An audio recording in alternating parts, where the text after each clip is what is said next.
தோசை சாப்பிடும்போது ஒரு பெரிய டவுட் வரும். எண்ணெய் தோசை நல்லதா, நெய் தோசை நல்லதா, அல்ல எண்ணெய் இல்லாத தோசை நல்லதா, ஹெல்த்துக்கு எது பெஸ்ட்? தோசை பேட்டர்ல ரைஸ் உரதால் இருக்கும். அதனால தோசை ஆல்ரெடி கார்போஹைட்ரேட்ஸ் புரோட்டீன் கொண்ட உணவு. எண்ணெய் தோசை என்றால் டேஸ்ட் நல்லா இருக்கும், கிறிஸ்பி ஆகும். ஆனா அதிக ஆயில் கேலரிஸ் அதிகம். நெய் தோசை டேஸ்ட்டுக்கு சூப்பர். நெய் என்ன செய்யும் தெரியுமா? ஃபிளேவர் அதிகம், நல்ல அரோமா. ஆனா கீல சேச்சுரேட்டட் ஃபேட் அதிகம்.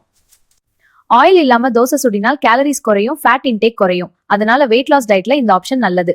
நியூட்ரிஷன் சயின்ஸ் என்ன சொல்றது தெரியுமா? ஃபேட் கம்ப்ளீட்லி அவாய்ட் செய்ய தேவையில்லை. ஆனா moderate amount healthy oil important.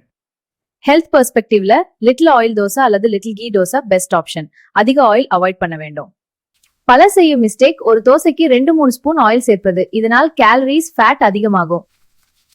Wait loss அல்லது டயபெட்டிஸ் டயட்ல less oil dosa, millet dosa நல்ல ஆப்ஷன். தோசை ப்ராப்ளம் இல்ல, அதுல சேர்க்கணும் ஆயில் தான் மேட்டர். அதனால மாடரேட் ஆயில், பேலன்ஸ்டு டயட் முக்கியம்.